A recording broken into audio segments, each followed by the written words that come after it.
곧 예배가 시작됩니다. 온라인으로 하나님께 드리는 예배에 정성을 다해 임해 주시기 바랍니다. 온 가족이 함께 모여 거룩하게 예배를 드립니다. 부모가 아이들의 훌륭한 영적 교사 역할을 하시길 바랍니다. 단정한 복장으로 예배를 드립니다. 성경책을 지참합니다. 예배 10분 전부터 예배 준비를 완료하고 기도합니다. 올바른 자세로 모든 순서에 정성을 다해 참여합니다. 핸드폰보다는 TV나 컴퓨터 모니터로 예배를 드립니다. 예배에 집중하여 하나님의 은혜를 기대합니다.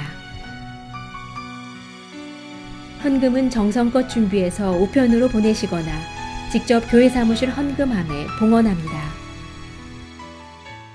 나가도록 하겠습니다. 찬양하세, 찬양하세, 찬양하세. 왕께 소리 높여 찬양 드리세. 찬양하세, 찬양하세, 찬양하세. 왕께 소리 높여 찬양 드리세. 찬양 받기에 합당하신 주님, 언제나 동일하신 주.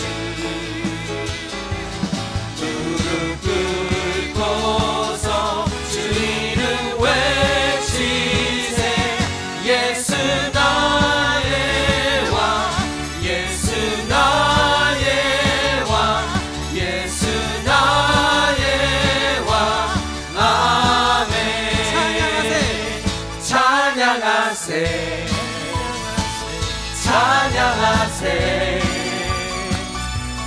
왕께 소리 높여 찬양 드리세.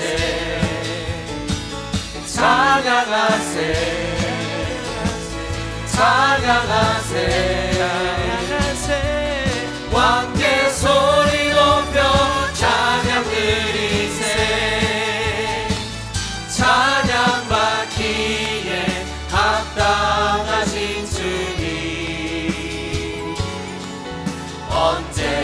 언제나 동일하신 주. 무릎 꿇고서 주 이름 외치세. 예수 나의 왕, 예수 나의 왕, 예수 나의 왕. 아멘.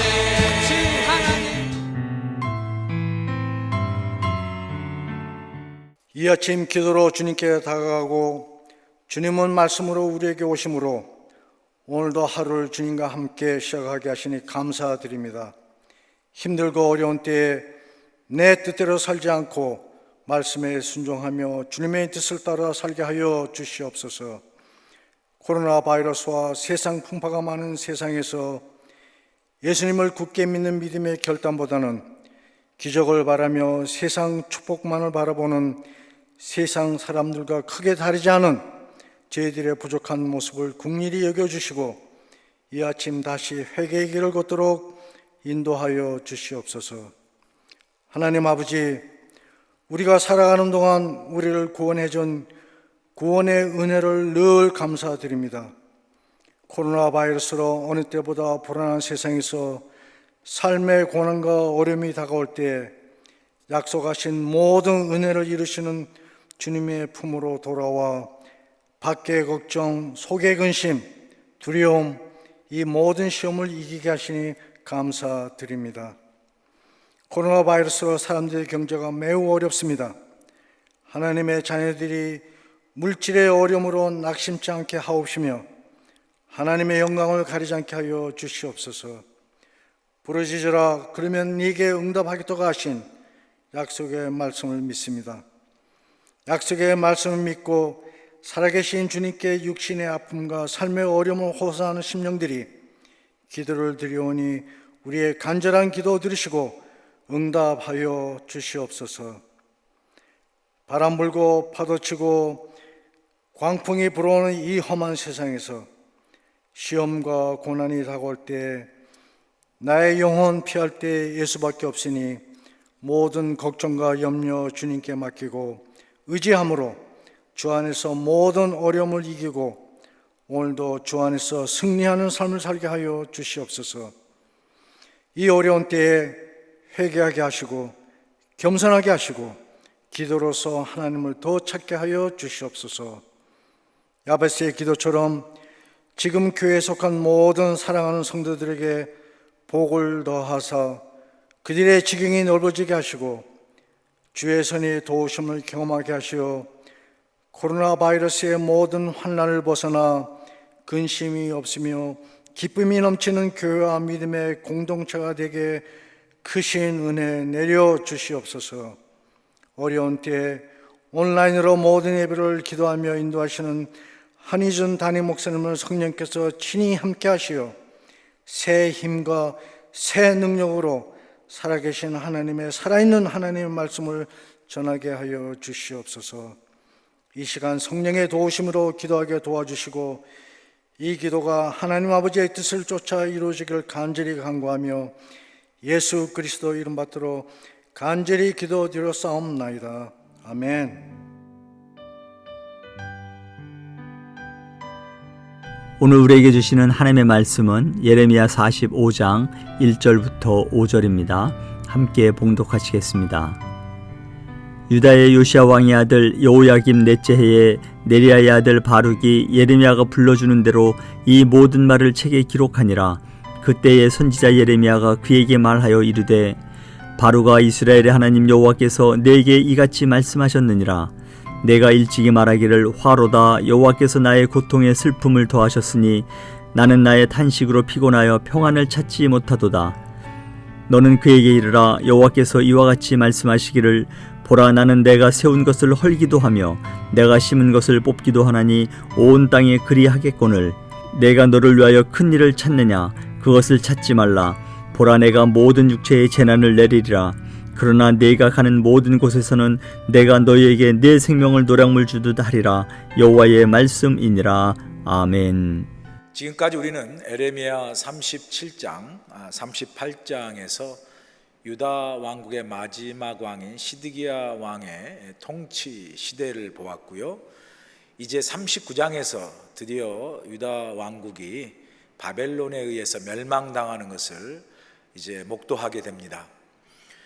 그리고 이어지는 40장과 44장까지는 유다 왕국이 멸망한 이후에 바벨론 왕이 세운 유다 총독 그다랴 총독이 유다 왕족인 이스마엘에 의해서 암살당하는 그런 상황이 발생하죠.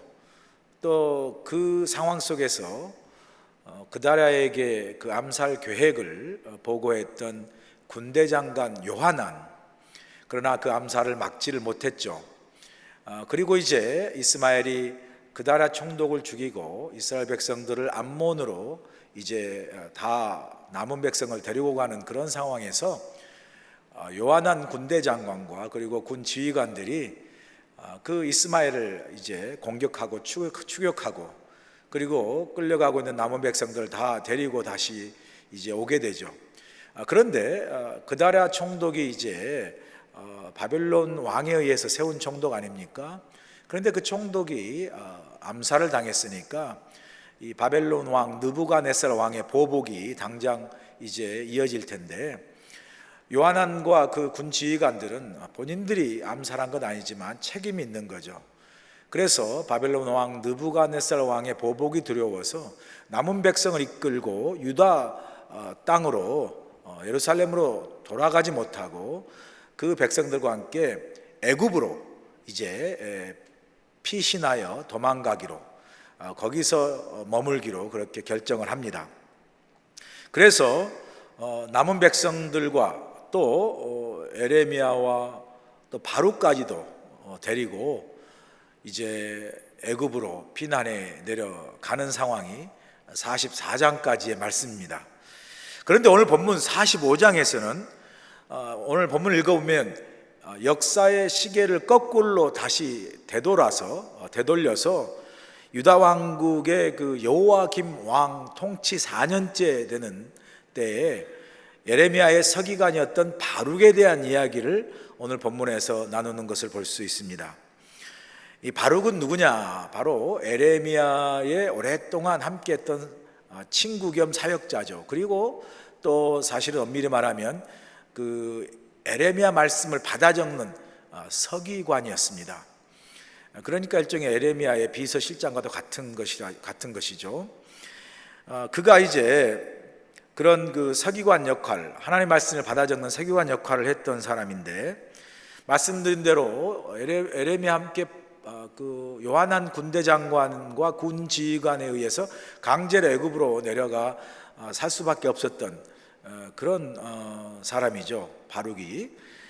그리고 이제 말씀드린 대로 예레미야가 하나님 말씀을 선포할 때마다 그 여호와의 말씀을 낱낱이 두루마리 책에 기록했던 서기관이기도 하고요.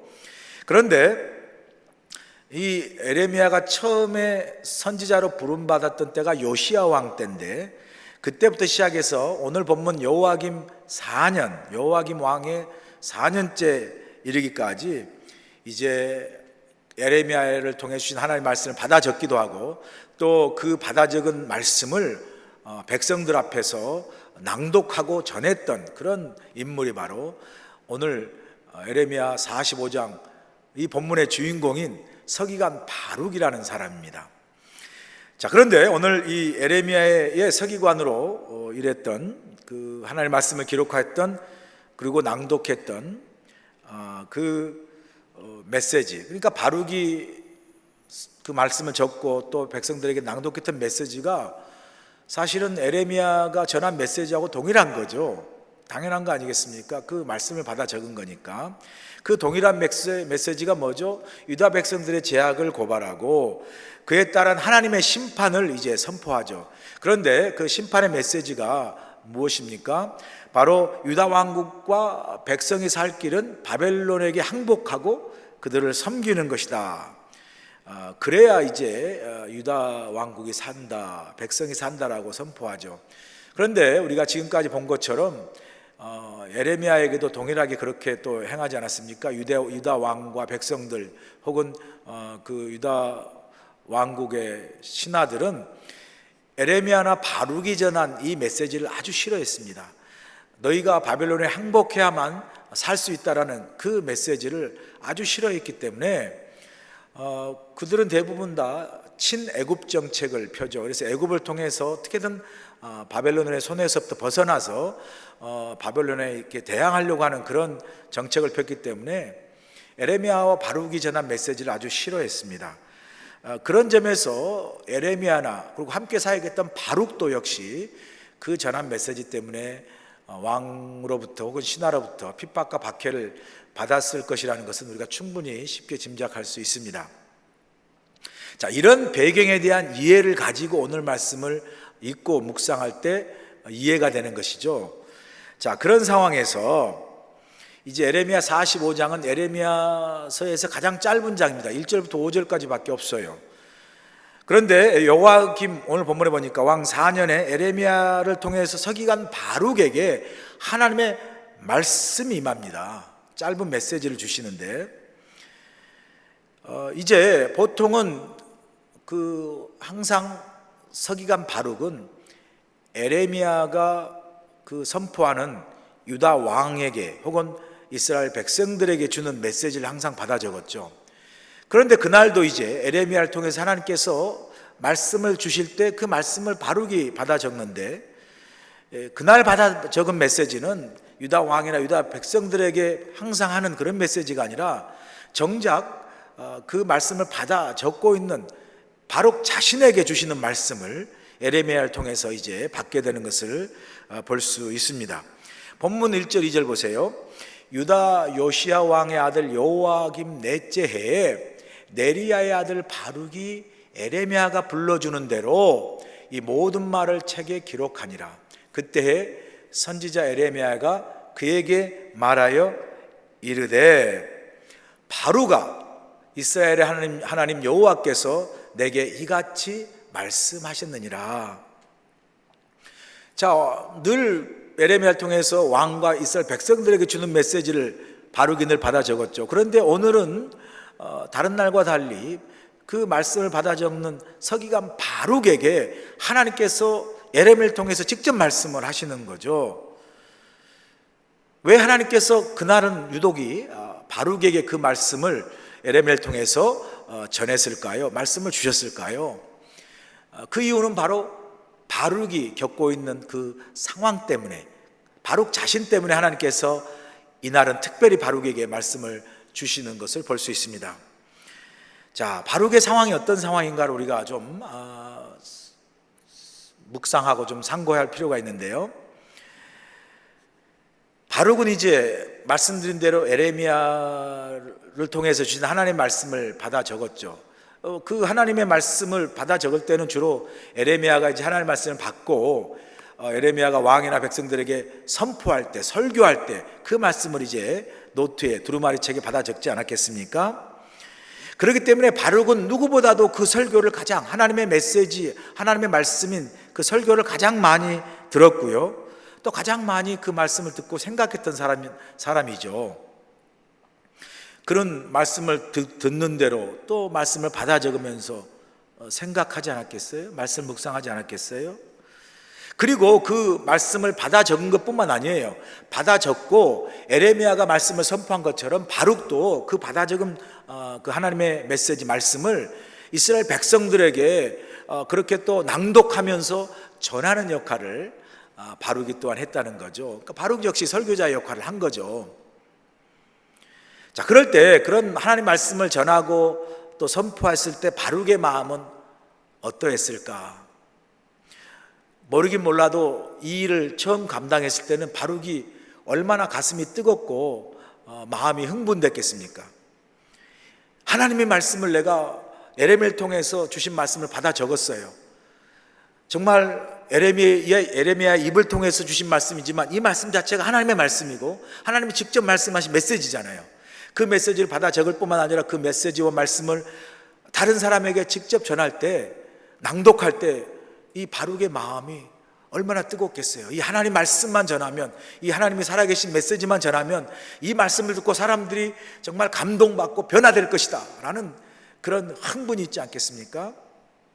그러면 이 말씀대로 사람들이 다 정말 말씀에 순종하고 또 변하고, 또 유다 왕도 그렇게 말씀 듣고 순종하고 변하면 우리 유다 왕국은 살 길이 있다, 소망이 있다, 이런 어떤 나름대로의 비전이 있지 않았겠습니까? 소망이 있지 않았겠습니까?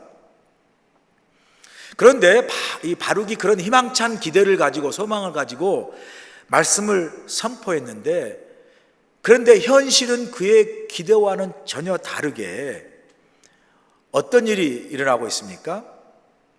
말씀을 전했을 때 그 결과가 어떤 결과가 일어납니까? 그가 가진 희망찬 기대와는 정반대 현상이 일어난 거죠.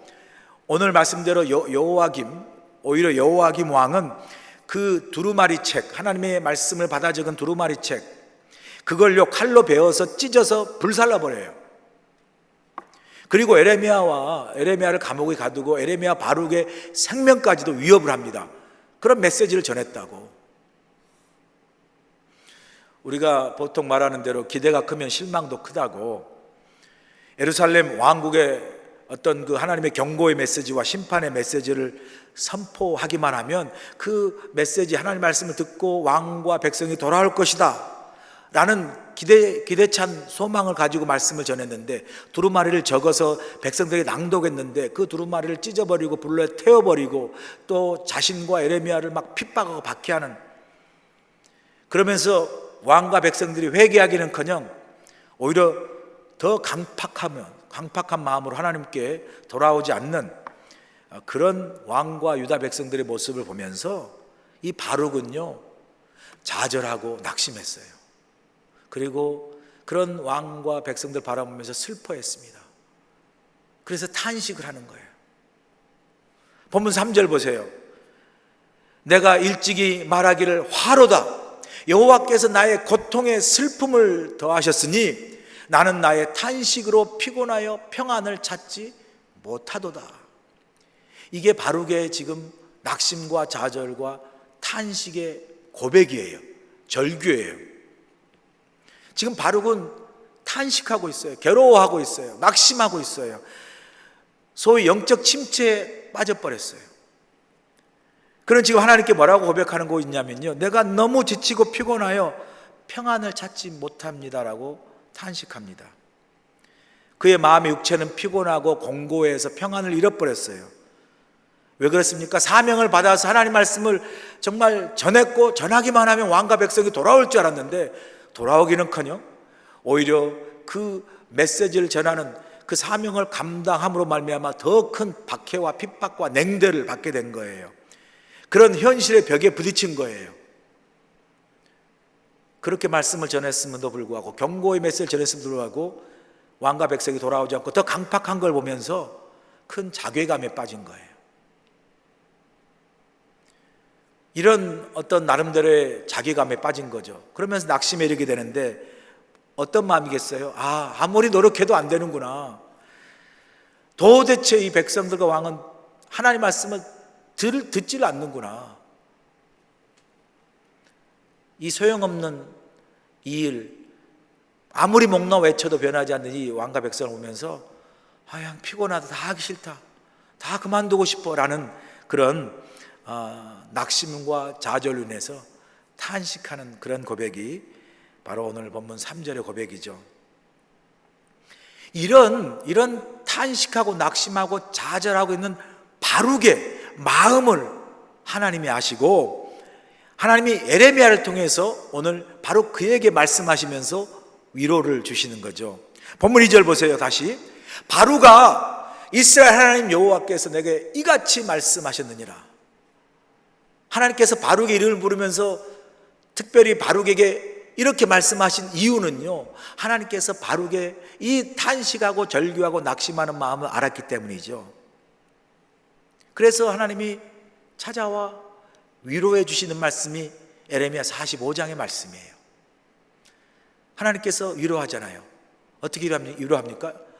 바룩아 하고 바룩의 이름을 부르잖아요.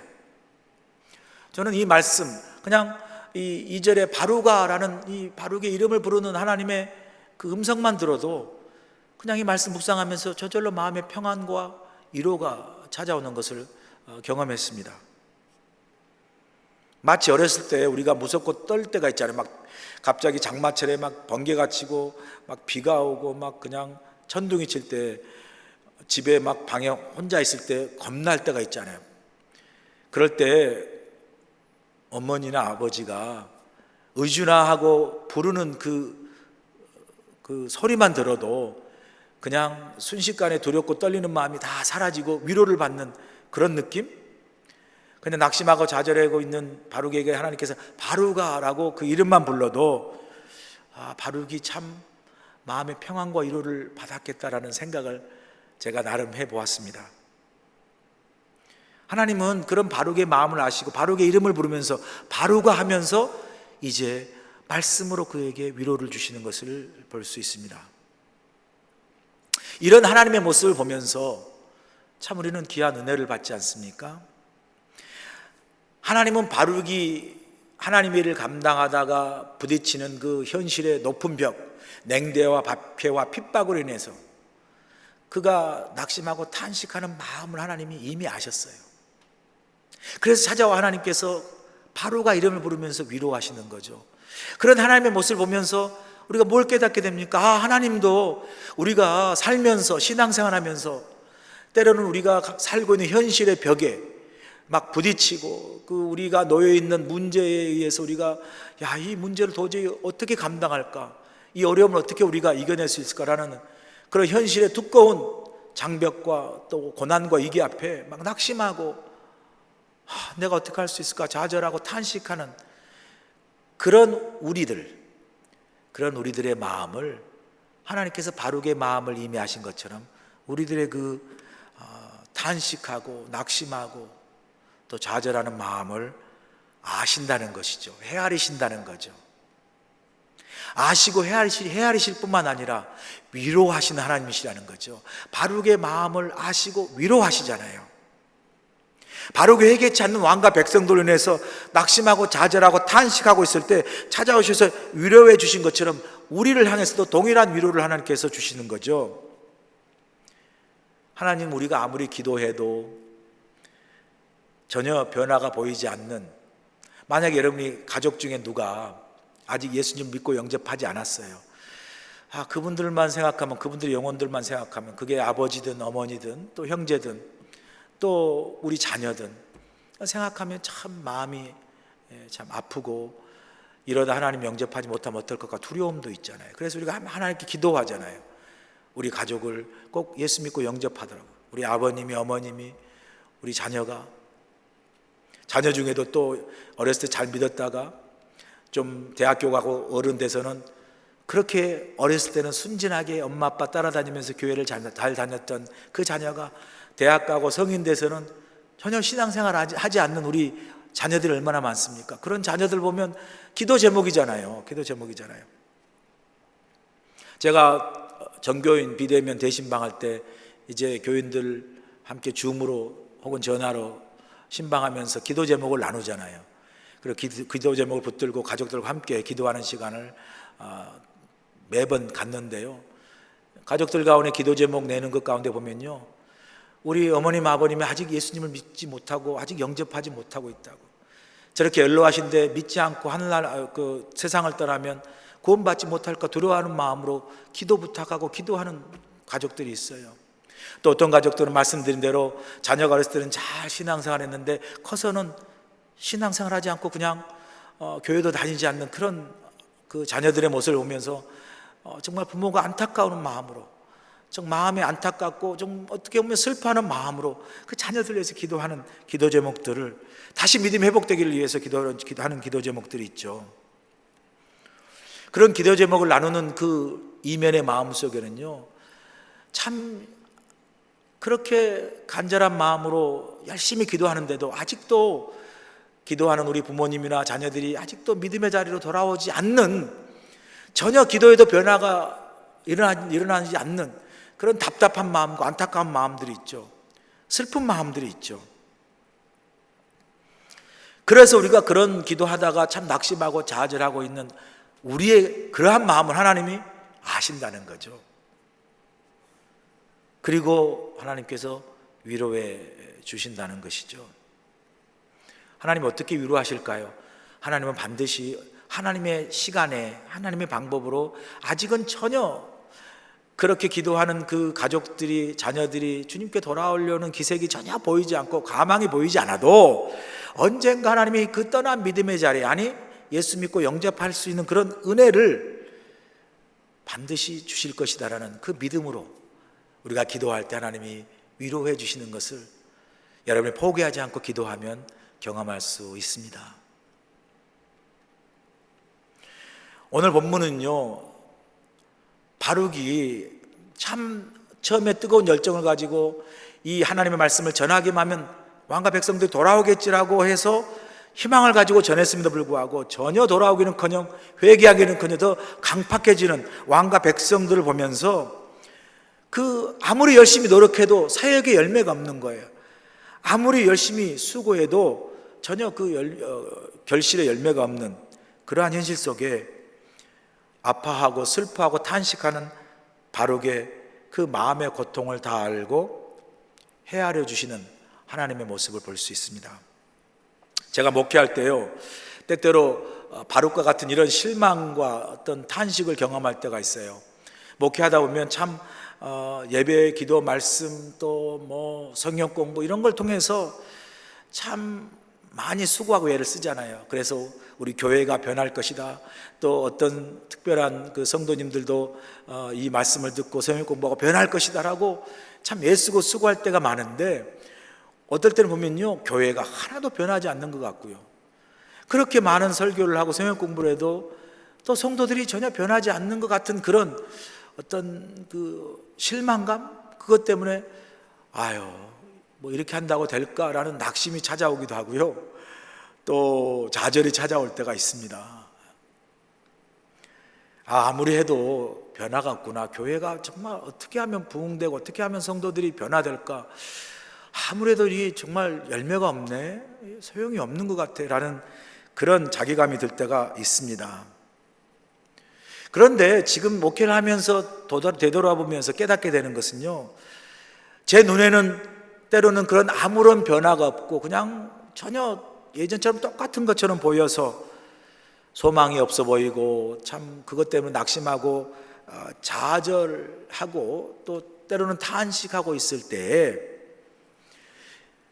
돌아보면 그럴 때도 하나님은 포기하지 아니하시고 여전히 교회 가운데, 제 목회 가운데, 성도님들의 어떤 신앙의 삶 가운데 여전히 역사하시고 일하시고 계시는 것을 깨닫게 됩니다. 그렇게 변할 것 같지 않는 교회도 서서히 변하고요, 그렇게 변하지 않을 것 같은 저 집사님, 권사님, 장로님도요 서서히 변하는, 그런데 그 변화가 때로는 눈에 느껴지지 아니하고 어떤 구체적인 열매로 나타나지 않을 때가 많아서 우리는 때로는 실망하고 낙심할 때가 있어요. 그러나 하나님의 그 긴 안목과 하나님의 어떤 큰 그림 속에서 나중에 눈을 뜨고 보면요, 그 가운데도 하나님이 여전히 일하고 계시고 역사하시고 변화시키는 것을 깨닫게 되는 그러한 은혜를 나중에 참 깨달을 때가 얼마나 많은지 몰라요. 마치 콩나물 시루에서 콩나물을 키울 때 아시잖아요. 콩나물 시루에 콩나물을 키울 때 아랫목 윗목에 따뜻하게 해서 하얀 천 덮고 그 옹기 그릇에 구멍 뚫렸잖아요. 물만 부으면 물은 도로 다 빠지는데, 어린 마음에 가끔 말씀드렸지만 물도 저렇게 다 빠지는데 세상에 어떻게 콩나물이 자랄까 보는데 도저히 자랄 것 같지 않는 콩나물을 딱 열어보면 콩나물이 쑥쑥 자라는 걸 보게 되잖아요. 저는요, 때때로 하나님의 역사는 이런 콩나물 시루에서 콩나물 키우는 것 같다라는 생각이 들어요. 여러분, 우리가 무언가 주를 위해서 일할 때, 우리가 주님 앞에서 뭔가 간절히 구할 때, 그래서 기도할 때 때로 우리 눈에 아무런 응답이나 아무런 역사나 변화가 일어나지 않는 것 같아요. 마치 아무리 물을 부어도 콩나물 시루에 물이 다 빠져버리는 것처럼, 그렇게 아무런 변화나 역사가 일어나지 않는 것처럼 보여도, 그래서 그것 때문에 때로 우리가 뭐 일이 되긴 되는 거야? 하나님이 도대체 응답하시긴 하시는 거야? 뭐 이게 역사가 일어나는 거야? 이렇게 의심하고 있을 때, 그래서 조금 실망하고 있을 때, 낙심하고 있을 때, 그렇게 물이 다 빠져나가는 것처럼 보여도, 아무런 변화가 없는 것처럼 보여도, 물이 빠져나가도 그 가운데 콩나물이 자라듯이 아무런 변화가 없는 것처럼 보여도 하나님은 여전히 일하고 역사하고 계셔서 우리 눈에 때로는 보이지 않아도 자라게 하시고 변하게 하시고 성장하게 하시는 역사를 이루어 가신다는 사실을 저와 여러분이 꼭 믿고 기억하시길 간절히 소원합니다. 그런 점에서 우리가 눈에 보이는 현실에 뭐 변화가 없다고, 역사가 없다고, 아무런 결과가 없다고, 문제가 여전히 똑같은 것처럼 보여도, 기도에도 달라진 게 없는 것처럼 보여도, 여러분, 우리의 눈은 그 미세한 변화, 그 영혼의 기쁜 변화, 또 하나님의 그 보이지 않는 성령의 역사로 변화되는 게 우리 눈으로 감지되지 않을 수 있어요. 보이지 않을 수 있어요. 그러나 하나님은 우리의 기도 속에, 우리의 간절한 바람 속에 하나님은 계속해서 역사하시고 일하시고 또 함께하고 계신다는 사실을 여러분 믿음을 가지고 바라보시고 또 확신하면서 우리가 현실의 상황에 의해서 낙심하거나 좌절하지 않고 하나님이 지금도 내 삶 속에서, 내 문제 속에서, 내 고난과 위기 속에서도 여전히 일하시고 계시고 역사하고 계신다는 사실을 꼭 믿으시고 낙심하고 좌절하기보다는 하나님이 하실 수 있음을 믿고 위로와 소망을 가지시기를 간절히 축원합니다. 하나님은요, 이런 탄식하고 낙심하고 좌절하고 있는 바룩의 마음을 아시고 두 가지 말씀으로 위로해 주시는데요, 첫 번째 위로는 뭐냐면요, 모든 것이 하나님의 주권에 있음을 깨닫게 하십니다. 먼저 4절 보세요. 너는 그에게 이르라 여호와께서 이와 같이 말씀하시기를 보라 나는 내가 세운 것을 헐기도 하며 내가 심은 것을 뽑기도 하나니 온 땅에 그리하겠거늘. 하나님은요, 바룩에게 하나님 아무리 노력해도 이게 도대체 변하지도 않습니다. 이거 해봐야 소용없습니다. 더 강팍하기만 합니다. 이거 뭐 하나님 말씀 전해야 무슨 소용이 있습니까? 라고 낙심하고 좌절하고 있는 바룩에게 하나님께서 무엇을 깨닫게 하십니까? 나는 온 땅에 세운 것을 헐기도 하시고 심은 것을 뽑기도 하는 주권자이심을, 모든 것이 하나님이 주관하심을 깨닫게 하세요. 무슨 말입니까?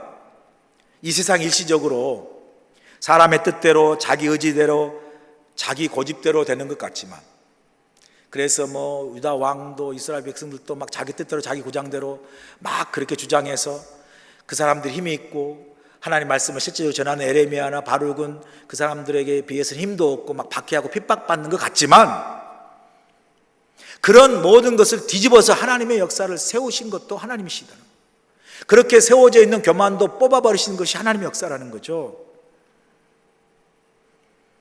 또 그런 어떤 현실의 큰 벽에 부딪혀가지고 자기가 감당하고 있는 사명에 대한 어떤 열매나 결과가 없음에 대해서 탄식하면서 낙심하고 있는 바룩에게 하나님이 이렇게 말씀하시는 거죠. 바룩아, 낙심하고 슬퍼하고 탄식할 필요가 없다. 고통스러워할 필요가 없다. 왜요? 이 모든 것을 내가 주관하고 있다는 거죠. 세운 것을 헐기도 하고 심은 것을 뽑기도 하시는 분이 바로 나라고 이야기하십니다. 하나님이시라고 말씀하시는 거예요. 무슨 말입니까? 하나님은 어떤 상황 속에서도 설령 그 현재 상황이, 놓인 상황이 바룩이 보는 그대로 정말 도저히 가망도 없어요. 돌아올 기미도 없어요. 회개할 기미도 없어요. 아무리 전해도 들을 만한 그런 가능성이 전혀 없어서 도대체 소망이 전혀 없는, 낙심되고 절망된 상황이라 할지라도, 그러나 그런 상황에서도 낙심하거나 좌절하거나 탄식하지 말라는 거예요. 왜요? 하나님이 뽑기도 하시고 하나님이 헐기도 하시기 때문에, 그런 낙심되고 도대체 아무런 일이 일어나지 않는 상황 속에서도요, 하나님이 뒤집고 역사하시면 그 모든 상황도 다 하나님 뜻대로 바뀌어 역사할 수 있는 그런 일을 하나님이 하신다는 거죠. 하나님이, 왜요? 하나님이 모든 것을 주관하시는 주권자이시기 때문에. 우리가 이런 하나님의 주권을 믿는 믿음이 없으면요, 우리는 현실의 상황이나 조건에 따라서 날마다 흔들릴 수밖에 없어요. 현실의 상황이 좋아지고 어떤 여러 가지 조건이 좋아지면 잘 되는구나 기뻐할 수밖에 없는 거고요. 반대로 현실의 상황이 나빠지고 모든 조건이 안 좋아지면 이거 도대체 할 수 없겠구나. 이 현실의 상황 속에서 흔들리는 믿음을 가질 수밖에 없는 거죠. 그러나 우리가 하나님께서 어떤 상황에서 하나님의 뜻대로 모든 걸 주관하시고 이루신다는 걸 믿으면요, 하나님의 뜻대로 풀리지 않는 현실 속에서도 그 현실 앞에 우리의 믿음이 꺾이지 않는 거예요. 왜요? 하나님이 여전히 하나님의 뜻을 이루실 거기 때문에요. 어떤 상황 속에서도. 그러나 우리가 하나님의 주권을 인정하지 못하고 상황이나 조건에 흔들리면 마음에 평안이 없죠. 우리의 일시적인 기쁨, 우리 일시적인 평안도요, 상황이 잘 될 때는 평안하고 기쁨하지만 상황이 막 매이고 핍박오고 막 현실의 벽이 높아지면 어떻게 되죠? 우리의 그 일시적인 어떤 기쁨이나 평안은 다 무너지는 거죠. 그럴 때 낙심하고 탄식하는 거 아니겠어요? 하나님께서는 바룩에게 말씀하시는 거죠. 상황이나 조건을 바라보지 말라는 거죠. 어떤 상황이든 하나님의 뜻대로 하나님이 모든 걸 주관하신다는 하나님의 주권을 믿으라고 말씀하시면서 주신 예가 바로 세운 것을 헐기도 하시고 심은 걸 뽑기도 하신 분이 바로 하나님이시라고 말씀하는 거예요. 자, 그런 점에서 우리는요, 저와 여러분이 우리 삶의 모든 상황 속에서 우리 교회와 혹은 저의 목사로서의 목회와 또 사역과 여러분의 삶의 모든 것, 여러분의 삶의 여러 가지 일들도, 또 여러분이 성도로서 교회에서 하는 모든 사역과 섬기는 모든 것을 다 포함해서 그 일을 심으시거나 혹은 뽑으시거나 세우시거나 혹은 헐게 하시는 모든 분이 다 하나님이시라는 거예요. 하나님이 하신다는 거죠. 그래서 사도 바울은 분명히 이야기하지 않습니까? 우리가 물을 주고 우리가 심고 아볼로가 물을 주어도 그것을 자라게 하시고 역사하시는 분은 바로 하나님이시라는 거죠. 심는 이나 물을 주는 건 아무것도 아니되 오직 모든 걸 역사하시는, 자라게 하시는 하나님이 다 하신다라고 고백하지 않습니까? 우리는 그저 그 하나님의 주권을 믿고 하나님의 손과 발이 되어 최선을 다하는 거죠. 그러므로 여러분, 우리가 어떤 상황 속에서도 낙심하지 말아야 합니다. 좌절하지 말아야 합니다. 왜요? 하나님께서 하나님의 뜻을 세우시고 우리를 통해서 그 뜻을 알게 하셔서 그 일을 감당하게 하셨으면 놓여진 현실과 어떤 상황 속에서도 우리가 하나님이 하신다, 하나님이 역사하신다, 하나님이 이루신다 라는 그런 믿음으로 여러분의 앞에 놓여있는 현실, 문제, 위기, 고난, 여러분이 그 현실을 바라보지 아니하고 믿음으로, 하나님의 주권을 믿는 믿음으로 담대히 견고하게 흔들리지 않고 승리하시길 간절히 축원합니다. 두 번째, 하나님께서 바루기에게 주시는 위로는 바로 지금 바루기 하는 일이 결코 작은 일이 아니다라고 말씀합니다. 본문 5절 보세요. 내가 너를 위하여 큰 일을 찾느냐? 그것을 찾지 말라. 보라, 내가 모든 육체에 재난을 내리리라. 그러나 내가 가는 모든 곳에서는 내가 너에게 내 생명을 노량물 주듯 하리라. 여호와의 말씀이니라. 바룩은 아무리 말씀을 선포해도 변하지 않는 왕과 백성들을 보면 낙심하고 탄식하죠. 그러면서 자신이 하는 사역이 아무런 의미가 없고 해도 소용이 없고 보잘것없는 그런 사역이라는 느낌을 가졌어요. 그런 것처럼 느껴졌어요. 그래서 뭔가 결과가 확실히 드러나고 열매를 확실히 거둘 수 있는 다른 큰 일을 찾으려고 했습니다. 이거 뭐 해봐도 소용없고 듣지도 않는 거 무슨 의미가 있습니까? 내가 뭔가 해도 좀 결과 있고 열매 있는 다른 것을 해야 되겠다라는 그런 마음을 가진 거죠. 그런 바룩에게 하나님께서 말씀하세요. 바룩아, 너가 뭔가 확 드러나 보이고 돋보이는 그런 큰 일을 찾지 말라. 왜요? 지금 내가 하고 있는 그 일, 내가 감당하고 있는 그 일이 하나님 앞에 충분히 큰 일이고 귀한 일이라고 하나님께서 바룩이 위로해 주세요. 그리고 너는 그 일을 감당하느라 받는 핍박과 박해를 두려워하지 말라는 거죠. 내가 너의 생명을 어디에서든지 지켜줄 것이다. 하나님의 사명을 감당하는 사람은 하나님이 지켜주시죠. 죽지 않습니다. 하나님이 지켜주세요. 우리가 때때로 이런 바룩의 마음을 가질 때가 있지 않습니까? 뭐 일을 해도 열매도 없고 뭐 일을 해도 정말 뭔가 소용도 없는 것 같으면 지금 내가 하고 있는 일이 하찮은 것처럼 보여요. 뭘 해도 소용이 없어 보여요. 그러면 이거 아무것도 아닐 뭔가 다른 일을 보면 뭐 막 금방 뭔가 열매도 보이고 막 결과가 보이면 그런 일이 훨씬 더 커 보일 때가 많죠. 그러면 나는 한없이 작아지고 내 일은 아무것도 아닌 거라는 생각이 들어요. 그게 일만이겠어요? 나 자신에 대해서 그렇게 생각할 때가 많아요. 다른 사람 뭔가 대단해 보이고 나는 하찮은 사람처럼 보일 때가 많아요. 근데 하나님은 우리에게 뭐라고 말씀하시죠? 내가 하고 있는 그 일이 하찮은 일이 아니라는 거죠.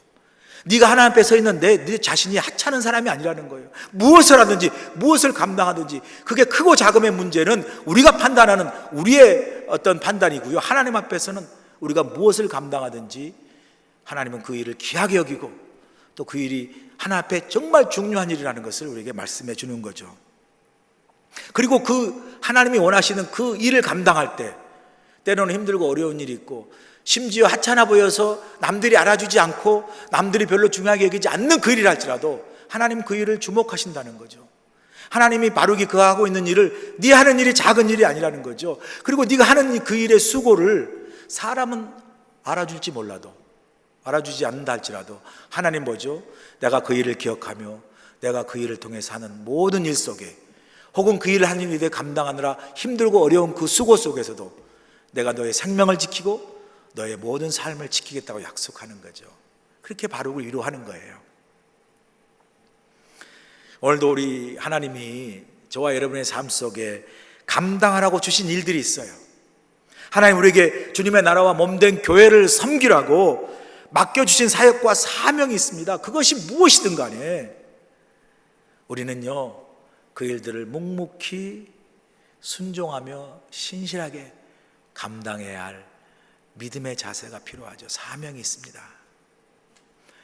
하나님은요 우리가 무슨 일을 하든 하나님의 일을 위하여 할 때 그게 내 삶 속에서도 내가 맡은 바 그 일, 그게 무슨 뭐 가정의 일이든 또 뭐 사회 속의 일이든 남편과 아내의 일이든 무슨 일이든 하나님의 이름으로 우리가 우리의 삶 속에 주신 일들이 있어요.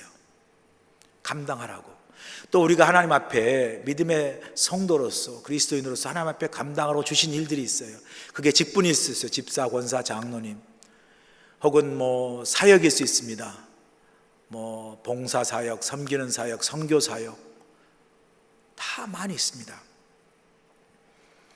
그 모든 것이 하나님 앞에 다 귀한 사역이고 귀한 일이라고 우리에게 말씀합니다. 크고 작음이 없다라고 이야기합니다. 우리에게 필요한 것은 크고 작음을 재단하는 저울이 아니라 우리가 무슨 일을 맡든지 그것을 하나님 앞에 신실하게 감당하는 충실한 순종하는 믿음이 필요하다는 거죠. 그리고 그 순종하는 신실한 믿음을 하나님 기뻐 받으시고 하나님께서 우리의 사역을 통해 하나님의 일을 이루시고 그 사역을 감당한 우리를 하나님께서 은혜를 베푸시고 축복하시겠다고 약속을 하십니다. 그러므로 오늘 본문을 통해서 우리가 주시는 교훈 다시 한번 기억하기 원합니다. 우리가 때때로 주의 일을 감당하다가 여러 현실과 상황으로 인해서 낙심하고 좌절할 때가 있습니다. 그래서 우리 심령이 공고하고 평안함이 없을 때가 있습니다. 그럴 때 잊지 마세요. 하나님이 모든 것을 주관하신다는 사실을. 그리고 하나님이 지금 우리가 감당하고 있는 그 일이 무슨 일인데 그 일을 귀하게 여기신다는 것. 그리고 그 일을 우리가 신실하게 묵묵히 감당할 때 하나님은 그 일을 기억하시고 우리의 수고를 기억하시고 하나님께서 우리 하는 모든 행사 속에 삶 속에 하나님께서 우리의 생명을 지키시고 또 은혜를 베푸신다고 약속하십니다. 오늘 여러분의 현실이 어떤 상황에 있든지 바로 그에게 주신 위로, 그 위로가 여러분에게 동일한 위로로 오늘도 은혜 가운데 임하셔서 오늘도 주님과 동행하는 행복한 하루가 되시기를 주여로 간절히 축원합니다.